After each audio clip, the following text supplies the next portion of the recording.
Hello and welcome to Chicks and Sticks, Cigars and the Silver Screen, my special Halloween issue. So it's my favorite holiday of the year, so I had to be in costume. I have millions of costumes, and the first time I've ever been a kitty. So here I am. Wow. So I have a great guest. We're going to go long tonight because we have a lot to talk about, and it's Halloween, and so some really fun things Halloween. So sit back, relax, get a cigar, grab a drink, and we're going to have a ton. My guest I will introduce when we come back from the intro. Here we go. Let's get this started.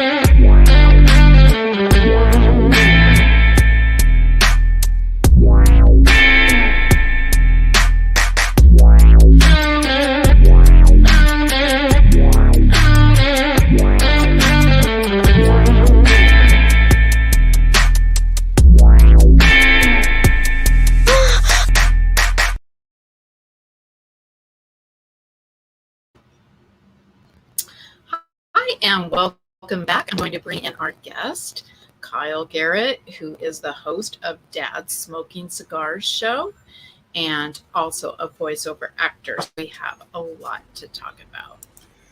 Hello. Hi. How are you? This is fun. We're fabulous. In costume. Thank you. Yes, we are. So in case anybody has no idea, this technically supposed to be dressed up as Ghost Rider. I wanted to go for the full look, but I didn't think it was a good idea to set my head on fire. So no, you can't at the end of the show. It's okay, but don't ruin my show. No, I don't think I'm going to. I don't think I'm going to be that brave. But I am the. And the nerd's coming out right now. I'm the third iteration of the character. His name is Robbie Reyes, and he was this is the exact jacket from the comic and was also featured in the show Agents of S.H.I.E.L.D. on ABC too. So okay. And but I don't watch that genre. It's really sad. I never know some who people these people are. Yeah, no, some people might know who he is and stuff like that. He's a relatively new character in the comics. And to be frank, I actually never read the comics. This was just something my nephew introduced me to. In fact, this is his jacket that I'm wearing. So, it's I'm going to get nerdy periodically talking about some characters and stuff that I like and whatnot. So, okay, well, that's going to be perfect. I'm going to good. Winkle my nose and act like a kitty. It's like the only time you'll see me sweet. That's not fair because I can't light my head on fire. So what am I going to do? I'll just have to imitate other characters and stuff because that's part of why I'm here. Yeah. So. Oh gosh, we have so much fun stuff started. So before we start talking, I just want to get our cigars lighted so we can start smoking. And I don't know if you have a drink, but I made a special Halloween drink, which I posted on my Instagram, Chicks and Sticks. It is black tea. Oh, wow. Black spiced rum and blackberry liqueur. And a little black food coloring because it was more brown than black. So the rum is not gone where you are. It's not Jack, my boy Jack. I love when he shows up. Yes. No, it's always a good time when Jack's around. But I'm actually drinking Aberfeldy 12-year aged scotch. Oh. That's what I decided to drink tonight. Well, you can't go wrong with that. No, usually not. That was what I first really started drinking when I started drinking whiskey. Now I'm more of a bourbon kind of guy, but I still love me a good scotch every now and then. So cheers. Well, we can talk about it in a minute, but I'm always curious to what I've drank bourbon and whiskey, and I can't tell the difference. Is that just because I don't have the right palate? Well, bourbon. Let's see if I remember how I've explained it before. Bourbon is a little bit on the sweeter side, but it has a little, kind of has a little bit more of that caramel type of profile and a little bit spicy cinnamon type things. You know, very subtle in terms of like the sweetness and the spice. But a good bourbon is always smooth, and as they say, a bourbon only comes out of Kentucky. So, that's what I was going to say. You know, a champagne can only come out of France. Is that how it is with bourbon? Like it has to be made there, or can you make it in the traditional sense somewhere else and still be allowed to call it bourbon? I know of distilleries here in like California that do make bourbon, but the purists out there will tell you no, only true bourbon is made in Kentucky and nowhere else. And if it's called bourbon and it's made outside of Kentucky, then it's not bourbon. But honestly, I could give a shit. If it tastes good, I don't care. You know, if I enjoy it, I don't care wherever it's made. Right. So, but no, Scotch tends to be a little bit on kind of like the smokier side, and you get kind of the lighter notes, whether it's citrus or, you know, a little bit of cedar and stuff like that. And well, and it depends on if you're a purist or not. It's the same thing with cigars.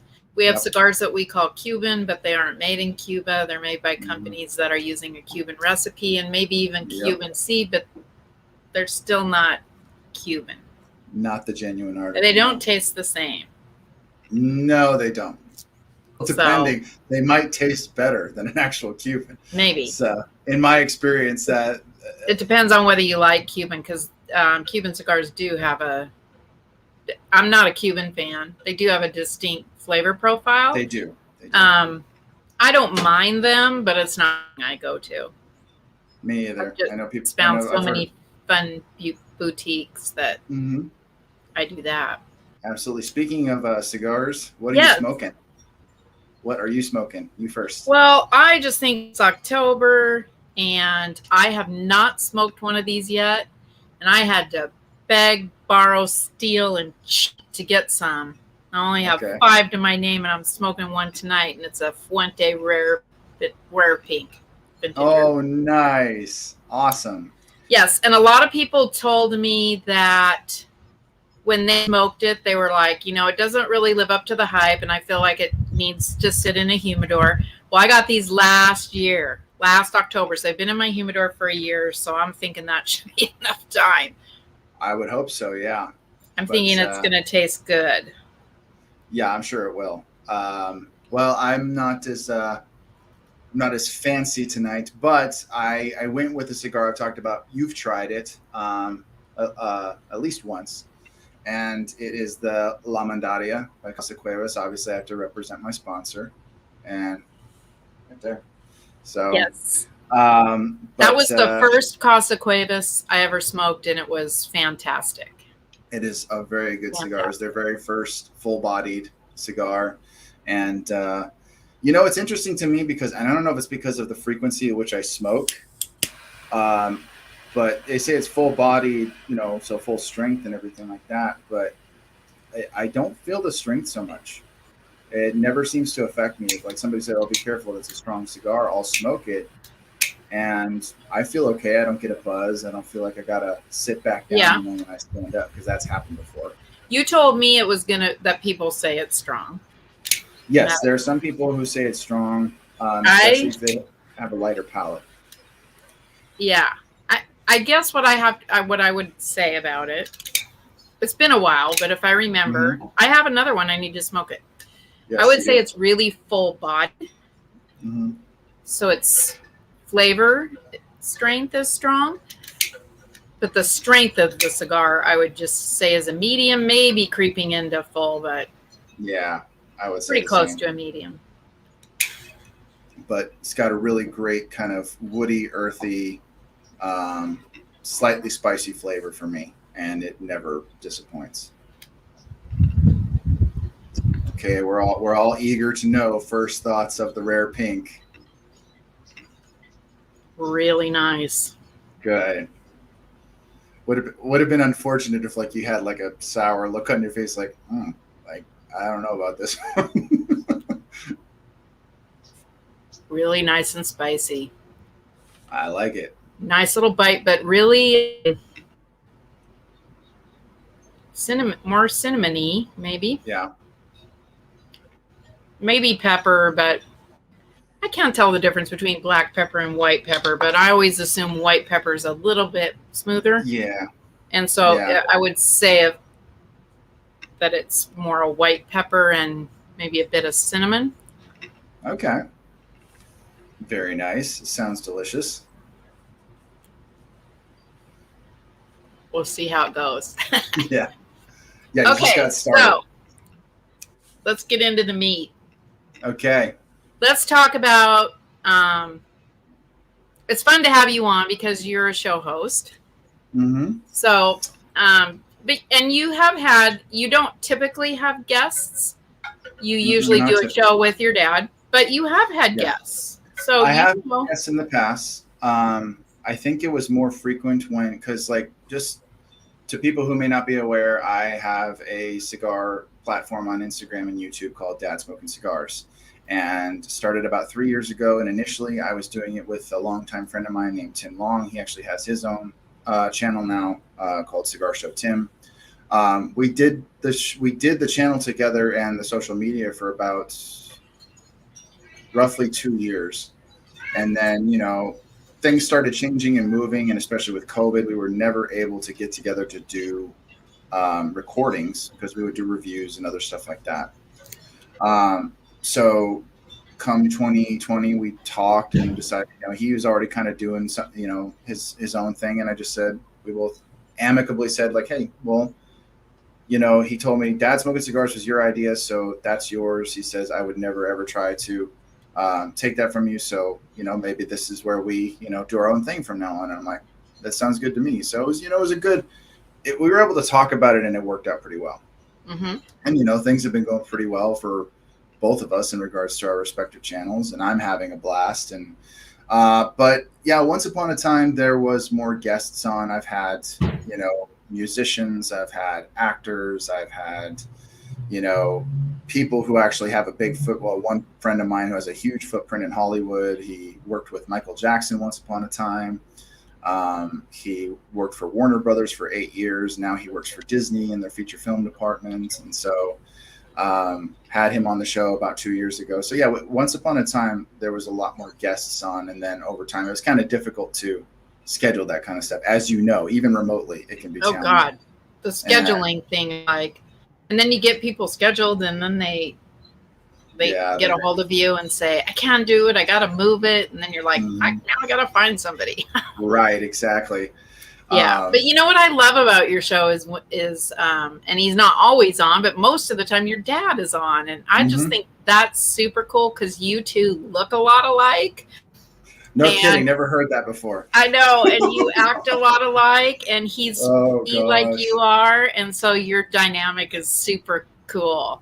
Like if people don't follow the show, you got to go to YouTube, Smoking Cigars, and catch it because it's fun. It's really nice. And you do really good reviews. Casa Cuevas Cigars sponsors, but you do smoke cigars as well. Oh, yeah. So you smoked my pal Paul Stulak on there. Very good. Paul makes some very good cigars. Thank you for introducing me to that brand because they're very good. And I think the first review of a Paul Stulak I did was the Black Phantasma. Oh yeah. Good. And then the next one was the Nuevo Comienza, which was also very good. I enjoyed that a lot. Yeah. That one's really rich and is it chocolatey too? It kind of seems like it's kind of a deep. From what I remember, what I remember, it was a very kind of like a dark chocolate, really rich, lots of earth and some spice in there from what I remember. But kind of different from his other cigars because his other cigars are pretty full body. I mean, not strong, but flavor full bodied. They have a lot of stuff going on, and they do have pepper and spice, and so it's not for the person who is a new smoker or novice smoker, but that No. you say it, the Nuevo one. That one I think is a little bit more like a nod to those fun little like sweet brownie kind of, cocoa Yeah. flavored ones. Yeah. Oh yeah, and you get that a lot in certain cigars, especially like the Maduros and things like that. Yeah. So, which I like. I like a cigar yeah. that has a good coffee notes and stuff like that in it. But It's nice to have them once in a while, like for dessert or, Mm-hmm. after But going meal. back to what you were saying, yeah, I do. For a while I did strictly reviews, and then I kind of just tried to diversify the content a little bit. It kind of started with bringing my dad on because he's the reason why I call it Dads Smoking Cigars. He's the one who got me into smoking cigars, and being a dad myself, it just made sense, and it was really great, and it took 2 years to finally get him on the channel, just because he used to live so far away that it was really challenging to do that. But then he moved like barely 20 minutes away, so he's pretty close. Yeah, that's and nice. I can drive to his house pretty much any time and enjoy his fabulous home, which I've shown on the channel before, and wonderful backyard in California. You got to do a show inside be in the pool and do a show sometime. Maybe next summer. Who knows? So, yeah, I think we talked about one time just like chilling in the jacuzzi, smoking cigars. Like, yeah, we'll do a show here. I think we're being slightly facetious. I don't know how down he is for it, but I was just like, you never know. I'm not slaying the possibility. That's good. We'll talk him into it. So there's some fun comments. Brian from My Hermit Life, who almost always tunes in. It's one of my great followers. He asked me what he should drink tonight, and I said rum. And I made a couple suggestions, and he said he's drinking Bumbu, which Bumbu's good. Bumbu's it's really a little good. spendy, but boy, is it yummy. Oh gosh, the one time I tried, it tasted like bananas. That's what it tasted like. Just right. It's like bananas and like syrup and something like that. It just was so sweet and so good. So just drink it straight. So that's what I did. David Bruce Taylor said, I like the White Blinding Light by Paul Stulak. That actually happens to be my favorite Paul Stulak. So I haven't had that yet, so hopefully in the future. It's my favorite. So, yep. But yeah, no, with hi, with John. Dads Smoking Cigars. Just saying hi. Absolutely. Sorry, I keep cutting you off. I get really bad about watching comments, and I really want to acknowledge people when they tune in because I appreciate it. I know that almost all of my views come later when people have time to watch the show, but I really love when people chime in live. Makes things interesting. You kind of pick the perfect time of day to do it because it's like the wind down of the day. People are either they're home or they're just coming home, so it's something to listen to while they're driving home, which is nice. Well, and the other thing too is it's 8:00 on the East Coast, and so most of the shows are over. So that's kind of why I picked it. And yeah, absolutely. So far, it seems to work. Yeah. Thursday night's party night, so right. Absolutely. The new party night instead of Friday night. It's already Friday. Anyway. Yeah. Yep. Every day's Friday for me so far since COVID. Yeah. Right. Okay. Yeah. So let's get to what's really cool. You have your show, Dads Smoking Cigars, but you're also a voiceover actor. And so that's, Amateur that's a little bit more, you don't hear as much. They don't interview voiceover actors as much, which is weird because it's a really interesting kind of thing to do. Like you're not being seen, but so talk about that a little bit. I did a little voiceover work once, and you're still acting because you have to come up with these weird voices. Like I play this really dumb woman who was buying a car, and I think you told me about that. Yeah, and you have like in the little booth, but you are acting because you can't just do a voice without putting that element into it, don't you think? I mean, yeah. Well, it's interesting because I've watched like behind the scenes of like, you know, voice actors, whether they're, you know, big celebrities who happen to be doing voiceover work or just people who do it for their main living. And sometimes they get expressive, like in regards to their face, and other times all of the emoting is done just in their voice and their face is just blank. Wow. I don't see it a lot, but I've seen it before where it's just like the person's looking down at the script and they're like looking up a little bit periodically. I'll be darned. While they're doing their voice, and it's a very good performance depending on what they're trying to emote and what they're trying to convey. And it's just like, it's kind of funny because imagine watching seeing something from a video game or animated film or whatever it is, and there's so much emotion and passion behind their voice, but then you watch them in the studio and they're just like, wow, while doing their voiceover. So I don't know what I look like completely yet, because I mean, I think I posted a couple videos while I was on my Instagram not too long ago when I was trying to finish my reel, which I still need to finish. And I was doing stuff like Joker from Mark Hamill's Joker from the Batman animated series. And I noticed that like I was kind of doing that, where like my face didn't have a lot of expression, but I'm trying to sound like a psychotic clown. And it's kind of funny to watch. A little cringy too, but funny to watch. So, but I've been doing. And to do voiceover work, I think it's really helpful. Like I don't do impressions. I don't do voice impressions. So I could never do that kind of thing. Like I have to call up a whole new voice thing. Like my son thinks I'm really good at doing little animals. So whenever we see weird little animals or something on TV, I do a little voice for them, you know?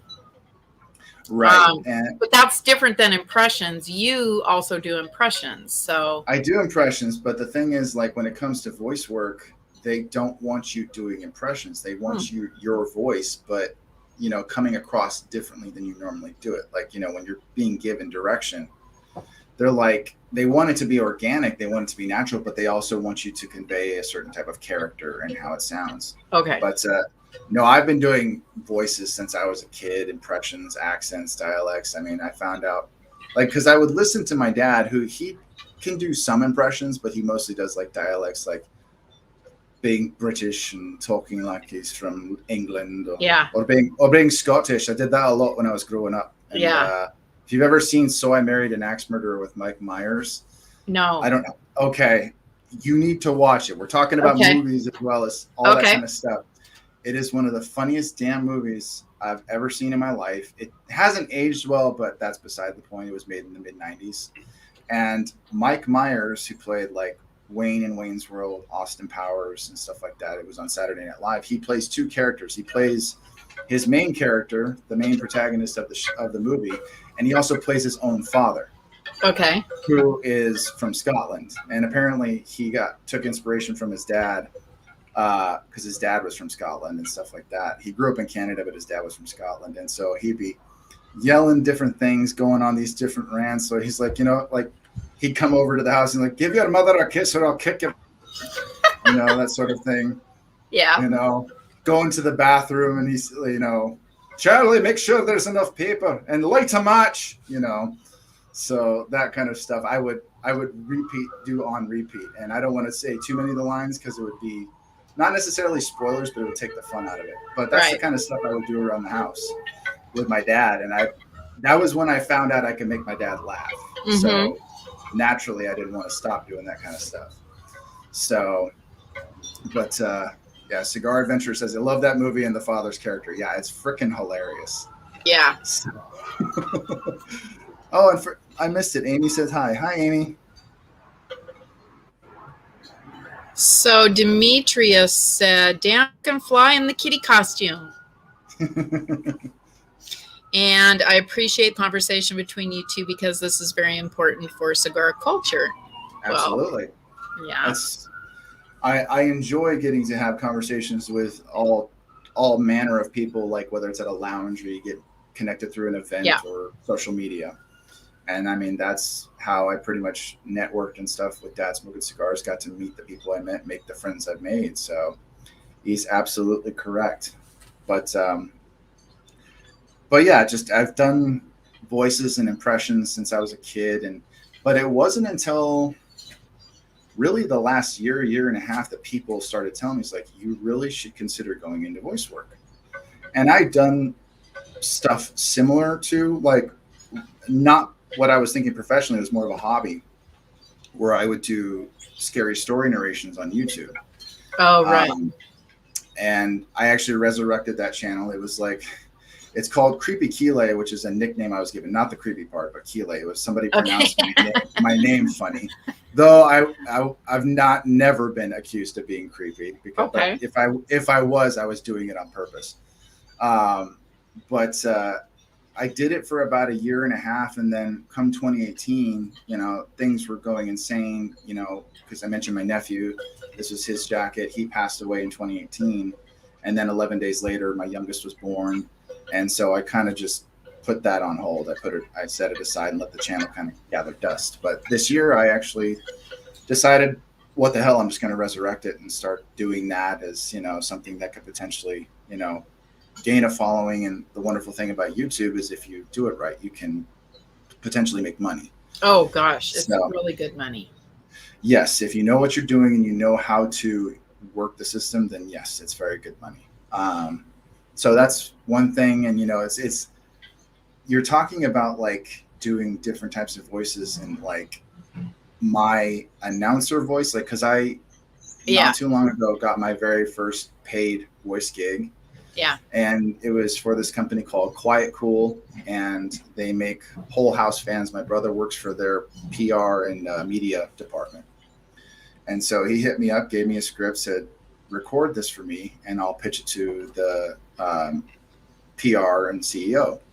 And I ended up getting the job. And so, it's kind of like, it's like how I sound right now, but more controlled, like, do something.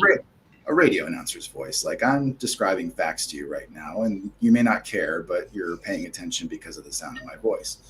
Whereas when I'm doing horror narrations, I drop it about another octave. I want to sound creepy. And I have to be careful though, because when you're trying to drop your voice. Okay, here, I have an assignment for you. I'm going to put on the spot. Sell me an air conditioner with Jack Sparrow's voice. Hold on, I need to drink for that. It's no rum, but it'll do. So, sell you an air conditioner as Jack Sparrow. Okay. Jack Sparrow to sell me an air conditioner. See, I don't know shit about air conditioners. That's the problem. I thought that was a cooling system or something that you did.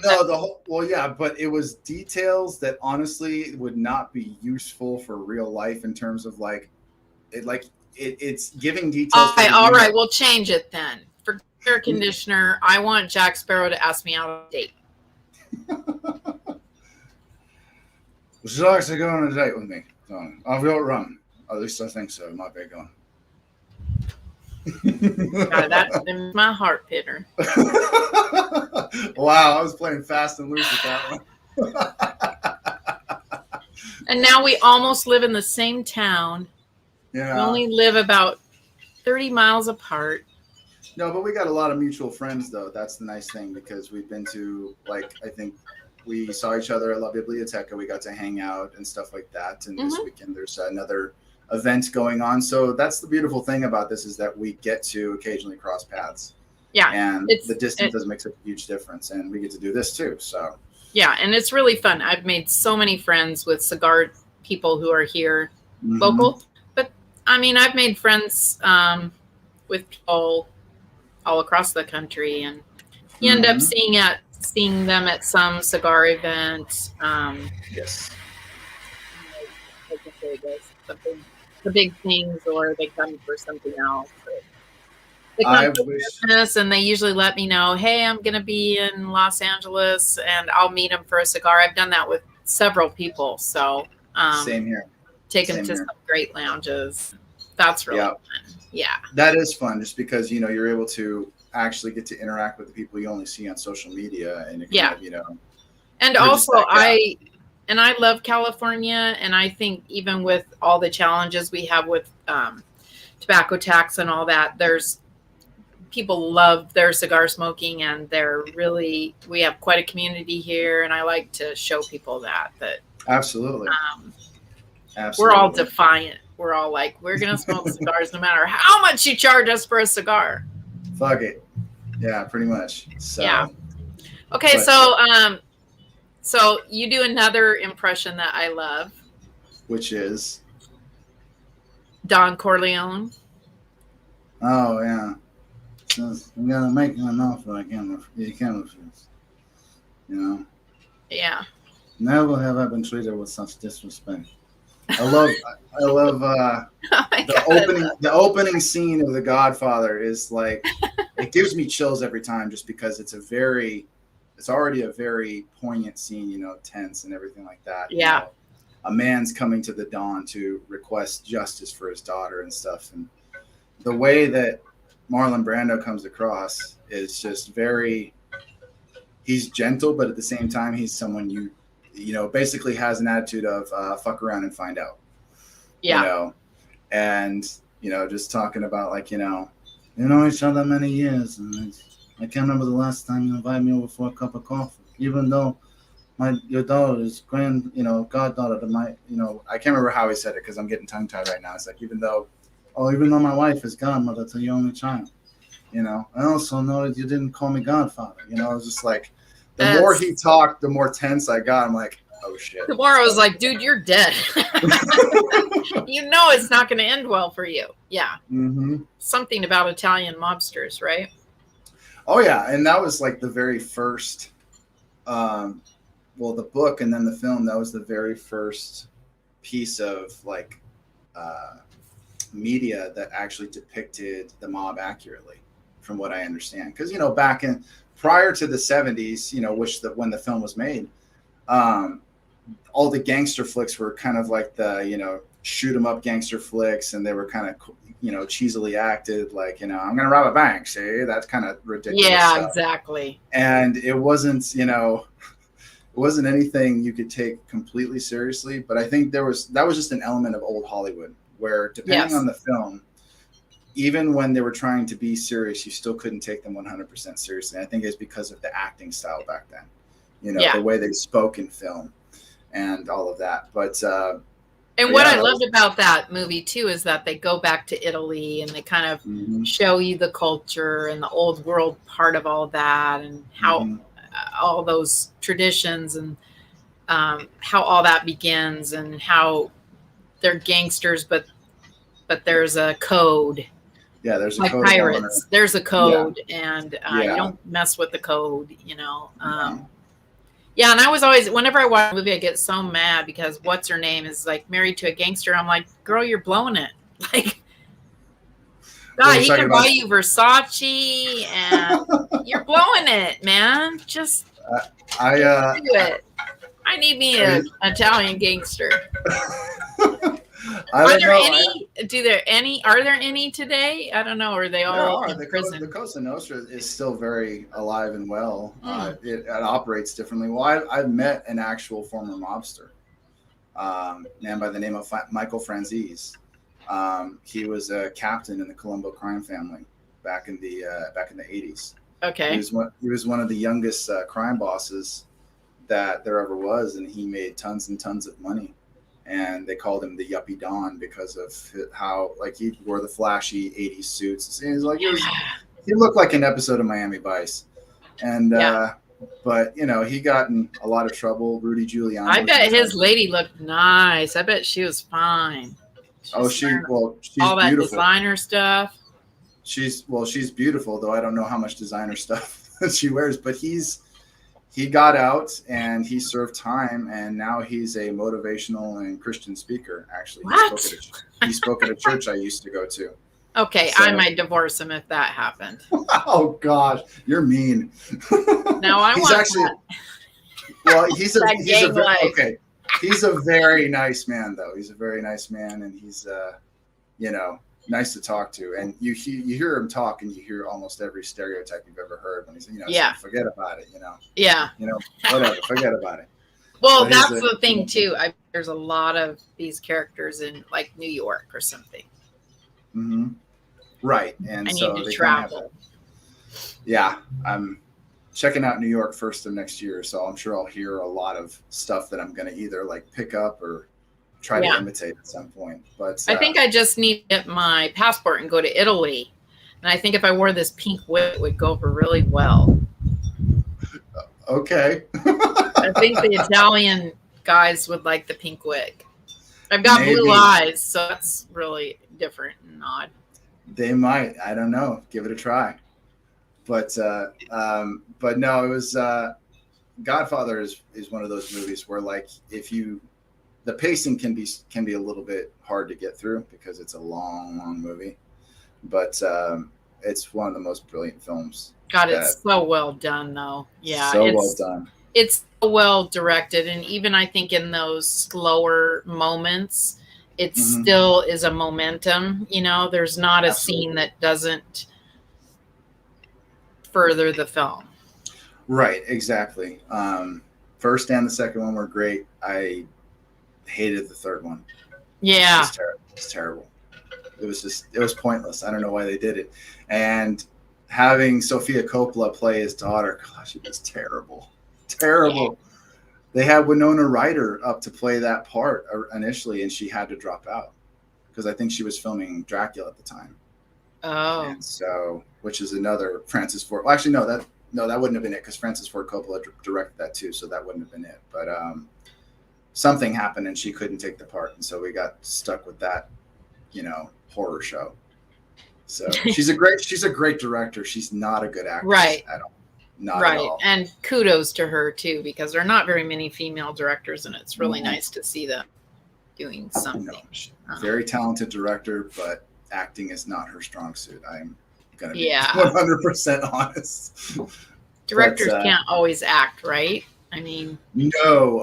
If they're lucky, actors can become really good directors. I know, there's a number of them, like Jon Favreau, one of my favorite actors and my favorite directors, and that guy is like rolling in it right now because he went from directing Marvel movies to now he like is the showrunner for The Mandalorian on Disney Plus, and so he went and he had directed prior to that. He directed, I think, the movie Swingers with Vince Vaughn, and he was in it with a couple other guys, and I never saw it, but that was like his first feature film he directed. But it doesn't always go the other way though. Right. Somebody who's a director who tries to act, and it's just like, just stay behind the camera, please. Right. You're killing us. Yeah. So, it's kind of like my kid. He's, directing and producing is his thing, but he's really good in front of the camera. Like people are always saying, you need to be in front of the camera.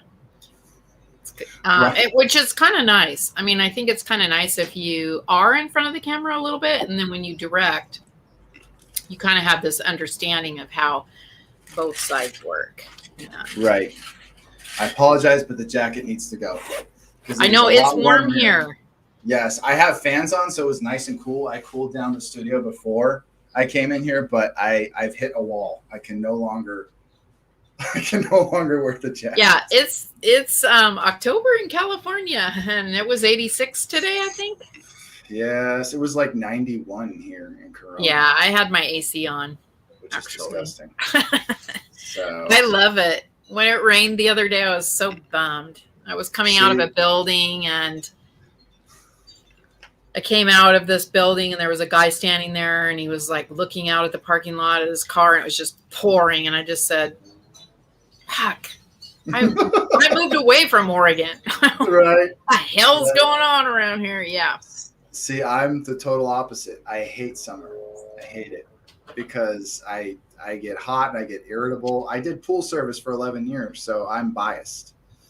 Yeah. And I'm like, no, screw this. I'm going to stay inside where it's air conditioned. Don't make me go outside. I won't do it, and I was born here. That's the funny part, is I was born here. And I think that's the whole thing. It's where you were born and what you're used to. It always seems like it'd be better else. Like, I don't know how many people say, oh my God, Oregon's so beautiful and I'd love to live there. And it's like, well, you don't understand that it can rain for 3 weeks without stopping. And that is not fun. Oregon is beautiful, but I'd never want to live there. It's beautiful because, it's green because it rains all the time. All the time. All the time. Yeah. So, but No, yes, Don Corleone is one of my favorite impressions to do. I was trying to figure out because I've been practicing ones like that I don't normally do because people have heard like you've heard me do Jack Sparrow a number of times. I can kind of do like regular Johnny Depp, but I don't think because I tried to put that on my reel, and when I listened to it, I'm like, that sounds like me trying to sound like Johnny Depp. This isn't going to work. Right. But he kind of talks like Jack Sparrow, just normally. Sometimes, like yeah. Kind of. I was trying to do lines from, The Tourist, which is one of my favorite movies of his. Oh, yeah. Uh-huh.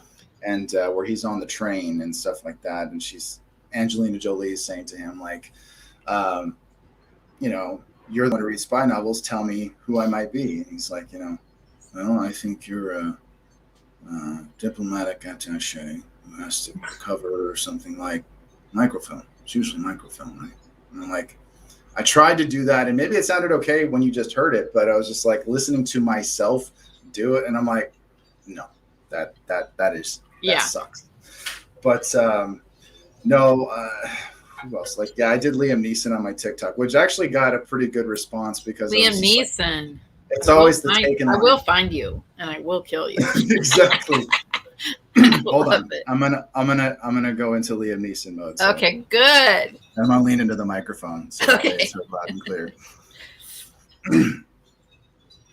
I don't know who you are. I don't know what you want. If it's money, I can tell you I don't have any. But what I do have is a particular set of skills, ones I've obtained over a long career, making me a nightmare for men like you. If you let my daughter go now, that'll be the end of it. I will not look for you. I will not pursue you. But if you don't, I will look for you. I will find you. And I will kill you. Wow. Okay, that was great. That's one of the ones I do oh my God. better than most. Great. But kind of, I know it kind of just like, we talk about like film pairings and stuff like that. Is it okay if I kind of talk about mine right now, or do you want to say, okay, so. Oh, no, anytime. I know we're talking about it's Halloween and things like that. I was going to talk about some scary flicks, which I still intend to talk about and whatnot. But I picked the La Mandaria because I feel like it pairs very well with the movie that is one of, if not my favorite movies in the world, one of my favorite movies. And it's not a horror film, but it was written by a horror writer. And that is the Shawshank Redemption. One of my favorite movies of all time, just because it just is a powerful story. And I won't give too much away if you have it. I know you haven't seen it yet. I don't know who's seen it that's watching, but it's about a man who's accused of a crime, accused of murdering his wife. And so he's sentenced to life in prison at this prison called Shawshank, which is one of the most intense and I don't want to say bad prisons, but like you don't want to go there. Right. And the main character is played by Tim Robbins. And so he goes in there and, he kind of plays it pretty cool for having been sentenced to life in prison because he wants to try and get along as best as he can since he's stuck there. And he ends up making friends with Morgan Freeman, who's been sentenced to life for murder for when he was a young man and all that kind of stuff. And so it's the ins and outs of what he faces in there from, trying to get on with the warden so that way he can kind of have a decent stay in the prison and whatnot. And then, the bad stuff that goes on. But one of the lines from the movie that everybody quotes, and it's by both actors, but Morgan Freeman does it better, is like, get busy living or get busy dying. And that's like, it's words to live by. But of course, when he says it, you're just like, right. I remember my brother told me about this T-shirt that had a picture of Morgan Freeman. And on the bottom, it says, I could have just murdered your family with a chainsaw and you would still be soothed by the sound of my voice. Oh my God. So, but anyway, the movie is about like just, again, I don't want to spoil too much. But it's Andy, the main character, struggle to get along in prison and also trying to figure out if he can get out of prison, whether the right way or the shady way. and all that kind of stuff. And it's about a lot of redemption themes and whatnot, just going through hardships and then coming out clean on the other side. And this cigar, I feel like embodies it perfectly, because the reason why the La Mandaria was made was because in like February or April of 2019, Casa Cuevas had a massive break-in at their warehouse in Miami. And these guys pulled up in this, creeper van to the side of where they knew the humidor was. They knew exactly where it was. And they used a sledgehammer to hammer a 3x3 hole in the wall, got in and cleaned them out. Like almost all of their stock. There was some left, but nothing that you would, be able to use to recover. And so that happened. It was a huge hit to them. And so they had to figure out a way to recover. And one of the ways they did that is they made a cigar called the La Mandaria, because that's Spanish for the sledgehammer. So they took an incredibly, horrible situation and turned it around, and now they have this fantastic cigar, and they're still doing very well. They've more than recovered, and they're becoming a bigger and bigger, more household name in cigars. Yeah. I still believe they fit in the boutique category, just because. Yeah, I do too. They don't, they're not like among the bigger, more well-known names. But honestly, I love cigars that are more hidden gems, and they're not well-known, or cigars you may have heard of. And I love telling people about cigars like that. That's one of my favorite things to do. Cigars, yeah, and I do more and more when I mention that name, people have heard of them. Mm-hmm. So well, I was having a conversation with Luis Cuevas, who's, he's the owner of Casa Cuevas, and he was talking about how, like, he has brokers all over the place, including, our friend Christine. Mm-hmm. And he has such trust and faith in his brokers and stuff like that, like, he doesn't even have to show up. I mean, he likes to show up. He likes to be there. He likes to interact with people. But, it's one of those things where he's like, they're not necessarily here to see me, because my broker's there to talk to them and, make the deal or make the sale or whatever it is. And he's like, and if I happen to be there, like, oh, the owner's over there, you want to go meet him? And it's just like, it's fun for him to be able to do that. But he says, yeah, it's also fun and I think people love that. People love to meet the owners. Yeah. Yes. I'm going to get to meet him this Saturday. I'm so excited. Oh, he's a fantastic guy. Tells great stories. Got an amazing sense of humor, and he's a delight to be around. There's only so many people I say that about, and he is a delight to be around. He's got a great. He just carries himself a certain way it's very, very wonderful to talk to him. Does he live local here, or is he? No, he's from Miami. He lives in Miami. He's lives in Miami. So, but yeah, it was crazy because I had just gotten familiar with the brand when that happened, like literally months before. I had tried my first Casa Cuevas cigar. They became a mainstay in my humidor. I mean, long before they ever sponsored the channel. And then come the beginning of the next year, where it was just like, and it made news. It made headlines where like there was a massive break-in at their factory, and they had only the Casa Cuevas brand itself, because the family has been in the cigar making business for, it's 5 generations of either cigar making or being involved in, harvesting tobacco from Spain to Cuba, Dominican, US. And Lewis's son is the latest generation of that, working for Casa Cuevas and stuff like that. So, but they've been making cigars, like they've had an actual factory where they roll cigars for different manufacturers for over 30 years. But the brand itself, Casa Cuevas, has only existed since 2017. Oh, really? Yep. It has only been around. Yeah, that's when they first launched. And they wow. So they've done a lot of work. Oh, yes. So core line cigars came out, the Habano, the Connecticut, the Maduro, and then they started releasing the Reserva, the La Mandaria, and then recently the Patrimony. Which, have you tried that yet?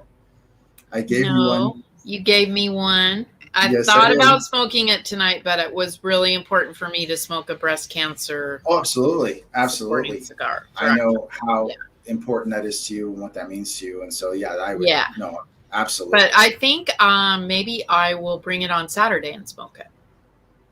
Well, I think there's going to be special cigars that were rolled for the party. So be prepared for that. Okay. So it should be a good time. Yeah.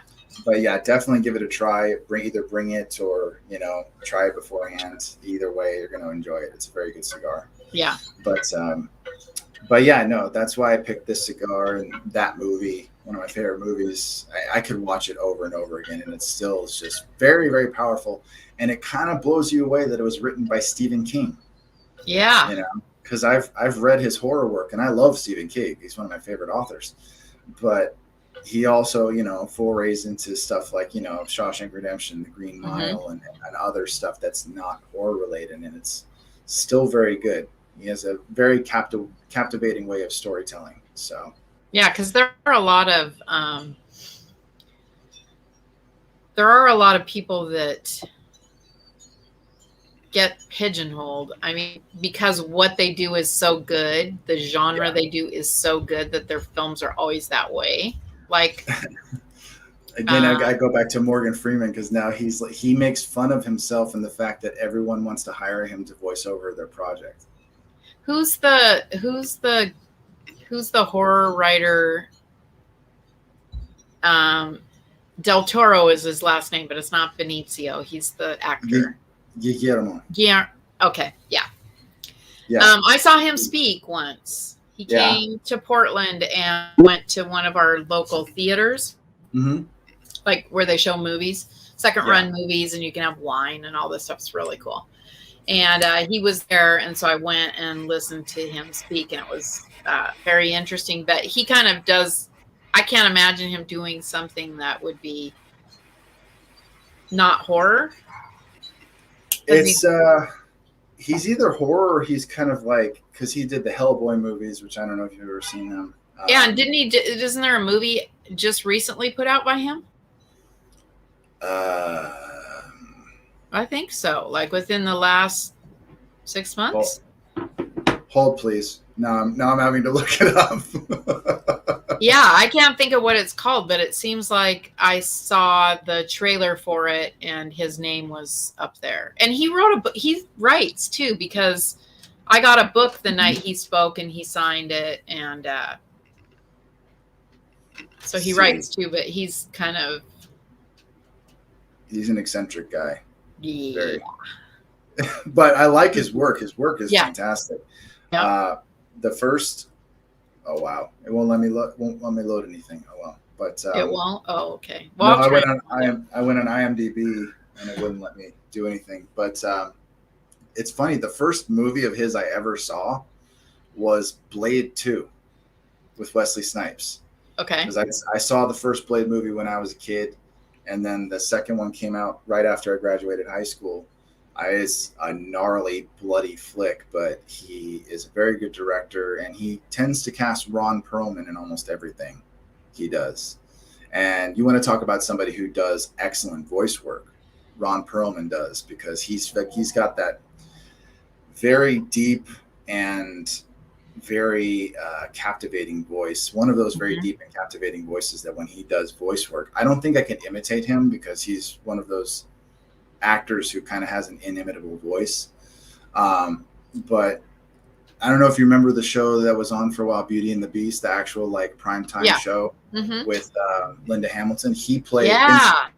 He played that was Vincent. In the 80s or something, right? Late 80s, early 90s. I watched it all the time. I loved it. Oh, I loved it too, just because it was, I mean, I was probably way too young to be watching it because I was a kid, but it was, I kind of liked it that it kind of, I wasn't. I liked that it was like a crime. I liked that it was like a crime drama, and it kind of incorporated it wasn't even fantasy elements, but it was just, and they were living like underground in the sewers underground. There was a whole community of people, and he was just born different as opposed to being cursed because he pissed off a witch. You know, he was born different with like a lion-like face. So. God, he was so sexy in that line. But he was also terrifying. I was so in love with him. And then when I saw what he looked like, I was like, oh. Put the makeup back on. Put the lion mask back on. Yeah. That's true. But because they gave him like the typical like late 80s, early 90s kind of like model flowing blonde hair, male model flowing blonde hair, but he had a leonine face, and he had a very breathy voice too, which sounds nothing like the way he speaks. But cool fact about Ron Perlman, and most people know this, he is an avid cigar smoker. Yeah. He's the one who's quoted as saying, "Some people meditate, I smoke cigars." Nice. Really? Mm-hmm. Did not know that. And you never see his picture. People always show, you know, old, and they always show the same people. But like, I know Mel Gibson smokes cigars. You don't see people really post that. No, which I appreciate those more just because they were the actors I loved watching, you know, throughout my life. And so as weird as Mel Gibson is, I still really enjoy his work. Oh, me too. Even some of his newer stuff, I really enjoy. I enjoy the characters he can embody and stuff like that. And though I will admit, I miss his Aussie accent. Yeah, it's completely disappeared at this point. Yeah, but he did get a little strange. But you know, it's kind of part of actors, I guess. They are kind of eccentric. And I think you have to be. And then I think the more you act and the more you do this stuff, the more eccentric you can become. Yeah. And that kind of actually helps the art. And so. I was listening to a comedian by the name of John Mullaney, and he's talking because he used to write for Saturday Night Live as well as do stand-up. And he talks about how like a lot of the times he would sit down with the celebrity guest hosts, and they would write out sketches and they would throw ideas at them. And he says, in case you're wondering what celebrities are like, they're exactly how you think they are. They are weird as shit. Yeah. And he said, that's true. Like people like expect them to be these like totally perfect human beings. And it's like, no, like, did you go to high school? Do you remember the thespians, the people who were in drama? They were the weirdest kids in school. Yep, I rode the fence. I was a choir geek, but I also liked theater. Okay, so I did. So you were double weird. I was weird before that. You weren't in marching band though, were you? Because that would be a trifecta of weirdness. I played football and I also was in choir. So how's that? Okay. For a juxtaposition right there? So yeah. No, I did theater in college just for a little bit because I thought I wanted to major in acting, and that fell away. But what's funny about that is now what I'm trying to do now, I'm actually trying to act. Mm-hmm. So it's just kind of funny how now you're probably glad you did it because it definitely helps getting in character and researching a character and trying to figure out, you know, I mean, I think those are great stories. Like the story about Johnny Depp becoming Jack Sparrow and him, you know, I just remember, oh my God, I just remember Bruckheimer, it was, saying, like, he just came out the first day on Pirates and was acting like this kind of, can I say the word? Kind of gay, drunk. The way he walked, a gay drunk pirate. Yeah, and they were like, what the hell? Like, this is not going to work. And then, you know, after a short time of him playing that role, they were like, I think this is going to work. And my favorite, when I first saw Pirates of the Caribbean, because I think that was the first really big movie that Johnny Depp had done in a while up to that point. Yeah. He did a lot of smaller films, ones that weren't as widely recognized, and then he kind of came back to form and being a, you know, big recognizable, you know, Bill. And just watching that movie the first time, like where he comes in on the sinking little boat into Port Royal and stuff. And, you know, it's like, some guys tell him, it's like, you know, it's, you know, and staggers past him. And I'll have to know your name. We'll say the 3 shootings and we forget the name. And it's just like, from then on, you were like mesmerized because you're like, absolutely. Who the hell is this guy? Absolutely. You expect this like really tough, rough pirate, and you get, you know. And he would do these tongue twisters and stuff. Do these tongue twisters, just like throwing you for a loop with what he said. And like towards the end, when he fights with Jeffrey Rush, before that happens, like, you know, saying he's a hard man to predict. He's like, me, I'm dishonest. And you can always trust a dishonest man to be dishonest. Honestly, it's just like I got a headache just from listening to that. Holy shit! Right. Some of those you have to like rewind it and go, wait a second. And they always make sense, but sometimes you have to listen to it 2 or 3 times. Oh yeah, absolutely. Yeah. Because it's just insane. But yeah. No, it was fun to watch, and I appreciate his style of acting and how quirky he is. Like he is weird, yes, but he's a weird. He's the kind of weird that I almost like line up next to, say, Keanu Reeves. Yeah. Keanu Reeves is like a god among men, just because of how nice he is. Not always the greatest actor, but he's put in some really great performances and stuff that I like. But I love watching them talk and a good guy. And I mean, I think that's how Johnny Depp is too. Like, yes, on one of his movies, I think it was the gangster movie where he played. Public Enemies. Yeah, I never saw that, sadly. Oh, it's really good. And the French actress who plays his love interest is phenomenal. Was that Marion Cotillard?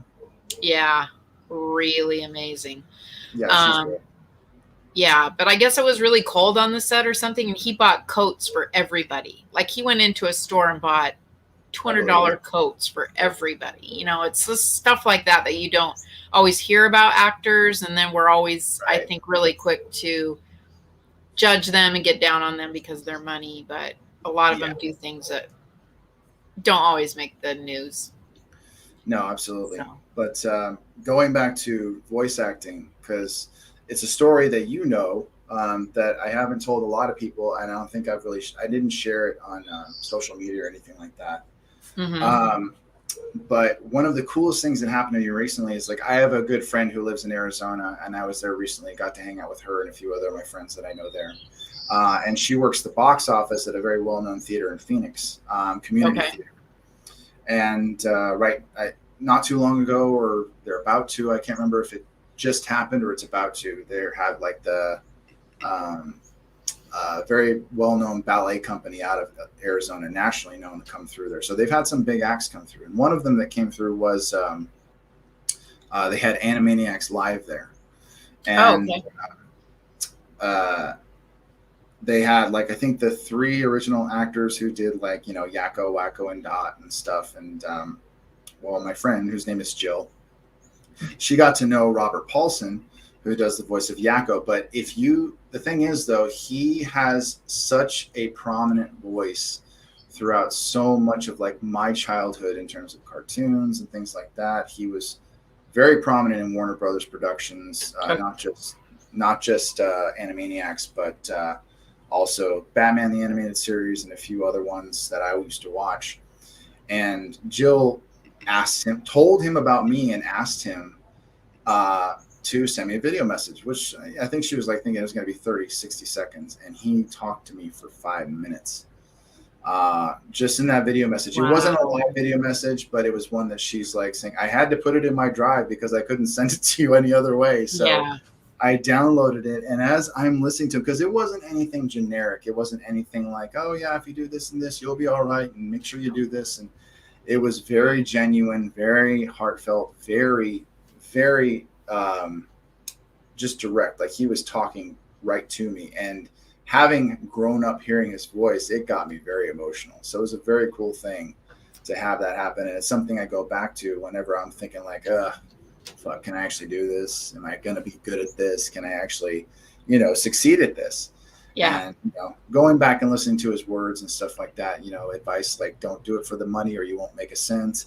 Make sure that you're doing it because you love it. And, being creative feeds the soul and all of that. It was just beautiful words spoken. And it was really, really moving. And I was really grateful that I had I didn't get to talk to him back, but he lives here in California. So I definitely won't slay the possibility that sometime in the near future. Oh, of course. I mean, you know how the business is too. Yes. Over and over. And so my favorite little cartoon, because my son just loved it growing up, was Scooby-Doo. Do you do any impressions? Yeah. Man, we spent a lot of time. He'd be sick and he'd stay home from school, and we'd just play Scooby-Doo movies, and I would Yep. sit with them, and yeah, I heard, and I heard Shaggy, it. and then they got a new voice for Shaggy, and it's Not quite the same, but at the same time, no, it's not like, Casey Kasem, God rest his soul. yeah. I mean, you It's can't. not like he can come back and do it. But, I got to give Matthew Lillard, the actor who now does the voice of Shaggy, because he played him in the live action movie, which was, I'm sorry, absolute dog shit. Pun completely intended. And but they liked his performance of Shaggy so much that, and I don't know if he still does it, but for many years he voiced all of the new Scooby-Doo cartoons. Yeah. Which don't ask me to do Shaggy because my Shaggy sucks. Yeah. But that's a hard one, right? I mean, it is, because you got to like kind of get your voice a certain tone and whatnot, and then get it. I think there's a couple hard ones. Donald Duck. People try, but it's not always good. Mickey Mouse.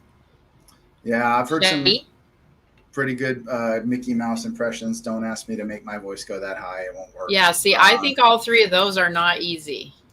No, Goofy I can kind of do, but it's mediocre at best.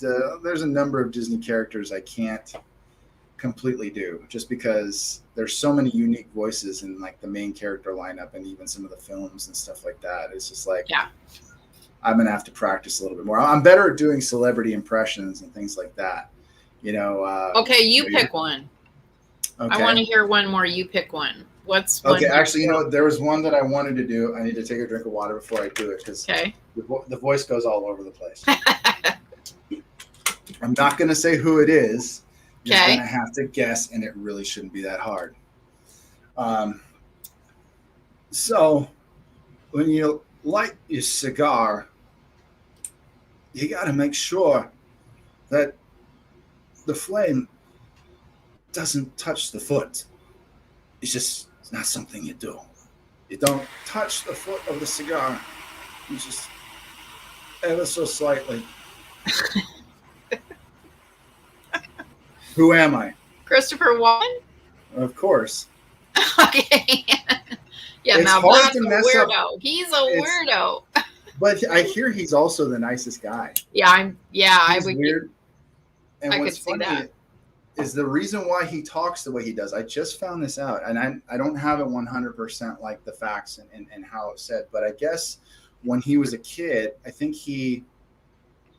because his family has a certain ethnic background from Europe that I'm not entirely 100%, read in on, but their speech patterns have a lot of pauses.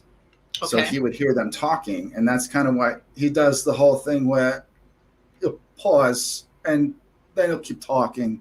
And that, I guess he grew up with that, and so that just became how he talked. And I'm like, so great. Holy shit, now we know the method to the madness. Yeah. So it's kind of like fun. William Shatner, too, had the pause. My William Shatner is a joke, just because it's me making fun of William Shatner as opposed to actually doing an impression of William Shatner. Let's see, who else was I practicing recently? Well, that's a good Christopher Walken. Wow. Thank you. I wouldn't think he's that easy, but it can be hard. But many try. And of course, you've heard my Sean Connery. Oh, yes. It can be either really easy or really hard to do Sean Connery. Maybe what, depending on what you're saying. Depending on what you're saying, I was actually just watching The Rock with my dad. Okay. And like one of my favorite parts is where, because you've seen The Rock, I take it. Yes. Okay, it's the part where he's surrendering to buy Nick Cage more time, and he's standing there. One of my favorite lines from him, because he had so many good lines for that entire movie. They gave Sean Connery all the best lines. And one of the things he said, because he's talking to Ed Harris's character about, Ed Harris is justifying what he's doing. He's like, I don't quite see how you cherish the memory of the dead by killing another million. And this is not combat. It's an act of lunacy, General Sir. Personally, I think you're a fucking idiot. So that's good. This is one of my favorite lines from that movie, just because, and I can do Nick Cage all day, but it's usually like a very caricatured version of him. Yeah. Where, but that's fun too. Yeah. That is fun, reading, like watching National Treasure, especially like just the different things that he says, Like, I'm trying to think which is one of the better lines. Because I love that movie, but it doesn't have a whole lot of one-liners. And but Nick Cage talks a lot like this. He's very eccentric, and he does sometimes he just all of a sudden starts shouting because he's absolutely out of his fucking mind. Yeah. And so what's the movie he did? Raising Arizona. I never saw that. You have to see that movie. You know how we've talked about this before. I don't really like comedies because I don't usually find them funny. Right. That is a great movie. God. Okay. I'll have to check it out, see if it's streaming. God. But what's it? No, he's a fantastic actor. But sometimes, like, you'll see these random movies come out that he's in, and you're just like, yeah. When did that come out? Why? When did But when you're at that point in your career, you can do whatever the hell you want, I guess. Yeah. Because he'll make like 6 or 7 bad movies and then be in one really good one. Yeah. And then go back to making like 5 or 6. He's a very prolific actor, so I got to hand that to him. But one other one that I was doing recently, and this one I have to practice and get into a certain like voice tone to do. But okay, I actually ripped off because obviously everybody knows who Matthew McConaughey is.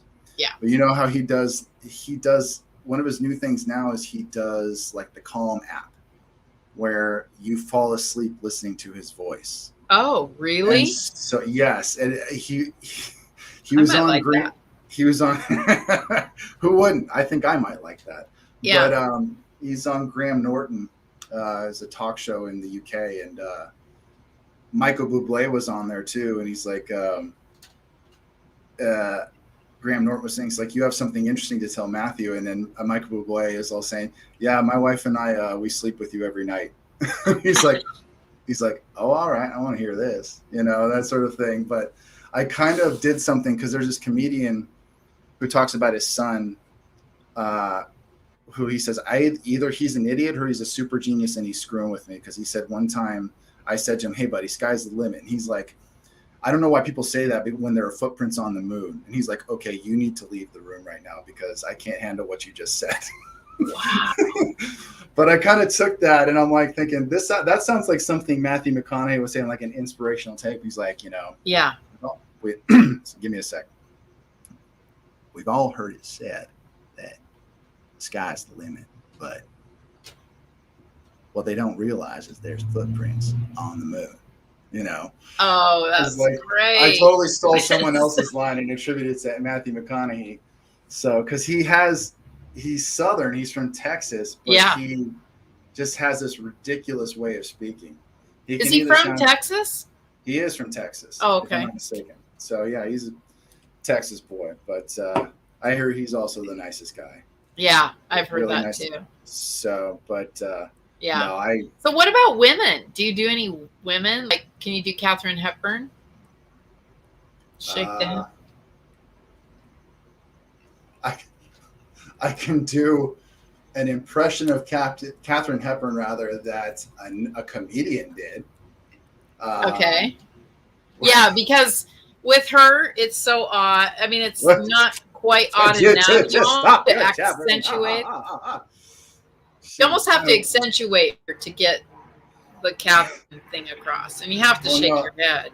Yeah, well, no, Dana Carvey, who played Garth in Wayne's World, he was on Saturday Night Live. He does mostly stand-up comedy now, and he was doing impressions of like Jimmy Stewart and who was it? Why am I? Cary Grant. He was doing Cary Grant.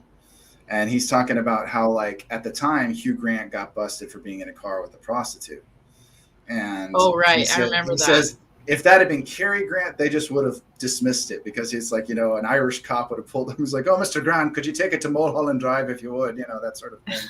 Yeah. He's like, it's like, yes, of course, Johnny. Did you get that autographed picture I sent you? Very good. Very good. That sort of thing. And he's like, and by the way, you might want to go talk to Jimmy Stewart. He's over in the Plymouth,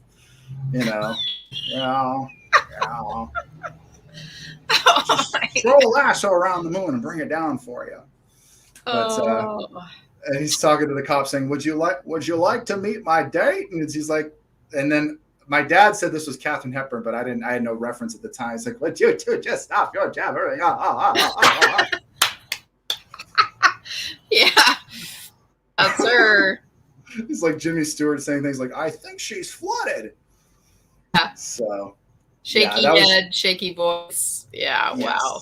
But which wasn't her fault. It wasn't her fault.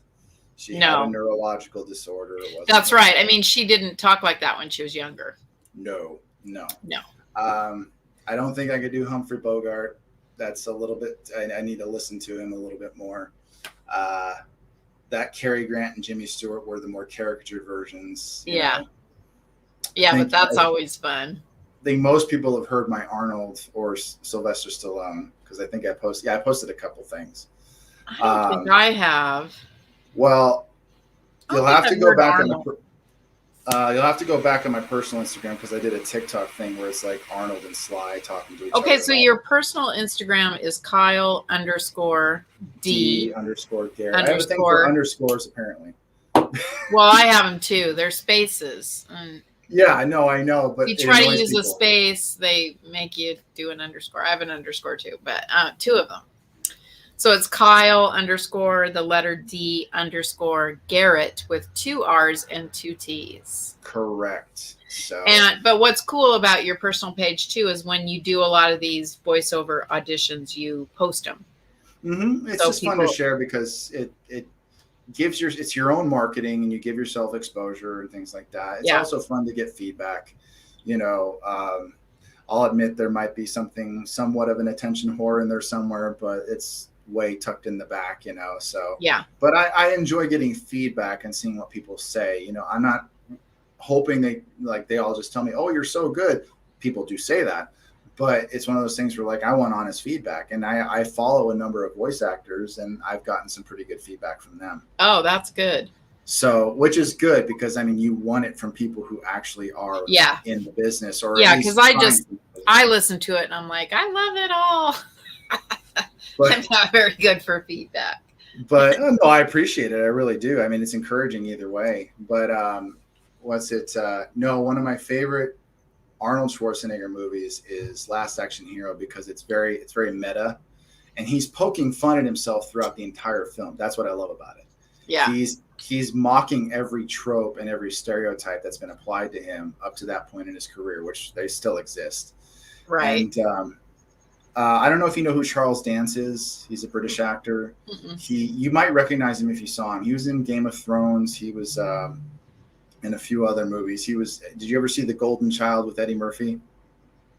No. Okay, never mind then. Very, very talented British actor. He's usually cast as a villain. Okay. And he plays this very stereotypical villain in Last Action Hero, and has a glass eye and very dry British humor and stuff like that. And Arnold comes to where he lives to basically threaten him and say I'm on to you. I know about your drug dealing and all that kind of stuff. And guy says, hit the bricks. And, he says, he even has attack dogs. He's going to sick on him. And he's like, if you don't leave right now, that you're basically going to emerge from several canine recta. Any questions? And Arnold, while smoking a cigar, because it's Arnold, he goes, yeah, 2 of them. Why am I wasting my time with a flesh like you when I can be doing something more dangerous, like rearranging my sock drawer? And 2, how can you snap your fingers if I rip off both your thumbs? Because the guy said he was going to snap his fingers. I forgot that part. But that's one of my favorite movie lines ever. Yeah. And it was just I refer to it constantly. I actually did it on the Cigar Titans channel because we were talking about cigars and film and our favorite actors who smoke cigars and stuff.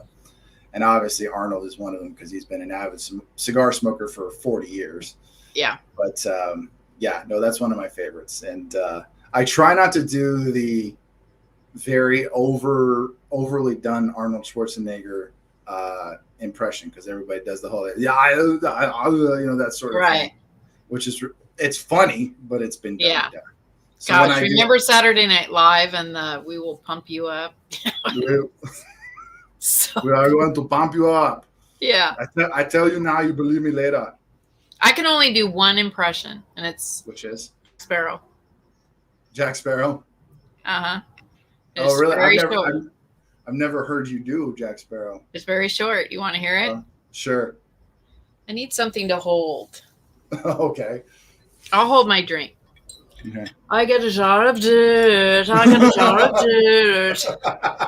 And guess what's inside it? Guess what's inside it? Oh my jar of dirt. I get a jar of dirt. Oh my God. It's like my favorite part in that movie. And then he trips. Yes, absolutely. It drops the jar. Yeah. Shatters it. Yeah. Typical. So, but yeah. No, it's, yeah, those are definitely some of my favorite impressions to do, just because they're so fun. I try to step outside of my comfort zone, like lately, and I think this is going to be kind of how I close it out, because I've been just notified that dinner is ready. Oh, okay. I'm going to be joining the family. I put it in a crock pot, so I didn't have to. No one else had to worry about it. I'm like, good. Dinner will be ready next time, so I can be in here. But I don't know if you know who. I think I always switch his last and first name back and forth. I think it's David Keith. You'd recognize him if you saw him. Oh, Keith David. Yes. Oh yeah, it could be David Keith, right? Keith David. Okay. This guy. Okay. Mm-hmm. Very distinguished sounding voice. And back in the late 90s, he voiced a comic book character on HBO. It was called Spawn. It was one of those really alternative comic book characters. One of the first really big African-American comic book characters that was written. Okay. And so he did the voice. He did the voice for the animated series for like 2 seasons. And then recently, he voiced the character again on one of the Mortal Kombat games. They brought him in as a special character. And so he returned to the character. And I posted this on my Instagram. So I'm going to make an attempt to do it. Okay, cool. And there's really no context unless you know anything about the game or the comic, so it may make no sense. But he has a very deep and distinguished sounding voice, and he's also very eloquent in how he pronounces things. So here we go. I had snuffed out every devil in hell until Netherrealm invaders came to piss me off. It would have cost a lot of power fighting them alone, which is why they're being hunted by my new friends. Call them Fire and Ice. They argue constantly, which is why I normally like to roll solo. But when it comes to killing demonic assholes, these guys don't flinch. I can get along with that. It's my favorite one to do. Wow, that's great. And then we're talking not only a very talented actor, you know, one of the best African-American actors, or just best actors out there. I love everything he does. He can either be very funny or he can be very serious and dark, kind of like what you just heard. So I love what he does. He's a very talented voice actor. Yeah. So I think that's where I'm going to close it out. Okay. Well, it was nice having you. It was great to be on the show finally. I'm so glad. Yeah, I know. Yay. So again, it's Dads Smoking Cigars on YouTube. Yes. And you do several different segments. Do Fresh Review Friday and some things like that. So that changed. The name of that changed now. Now it's the No BS Cigar Review. Oh, I like it. Yeah. I like it. But no, I do lots of different stuff. I do reviews. I do just talking about different things going on in cigar world, as well as cigar etiquette and all that kind of stuff. And I try to just keep it entertaining and fun. Nothing serious, anything like that. I'm not a serious person. So, yeah. But yeah, on Instagram, it's at dads_smoking_cigars. So if you guys haven't followed, please definitely come check it out. And please do subscribe to the YouTube channel. I love. Oh yes, subscribe to all of our YouTube channels, because we only get credit with YouTube for how many subscribers we have. That's how they judge. Absolutely. Not by our great content, just only by our subscribers. It's ridiculous. So not by our great always content or how good we look. Right. Know. Right. Exactly. Right. So, and like a pink kitty cat. Come on. Yes, exactly. So, well, thank you so much for having me. I loved it. I had so much fun. Okay. Sounds great. I'll see you at the Casa Cuevas thing on Saturday. Yes. See you at the party on Saturday. Looking forward to it. All right. Sounds great. Thank you. Thank you. Bye. Okay, so we'll wrap our show. I cannot announce to you yet who is on next week because it's between two people. So if you follow my Instagram, just keep an eye there and I'll let you know who is my guest next week. So this was great. Thanks for tuning in for the Halloween special. It's gotten very dark here and looks like I'm really washed out. So it's a good time to end the show. Thank you for joining. As always, remember what I always say, be kind and keep chasing your stars. See you.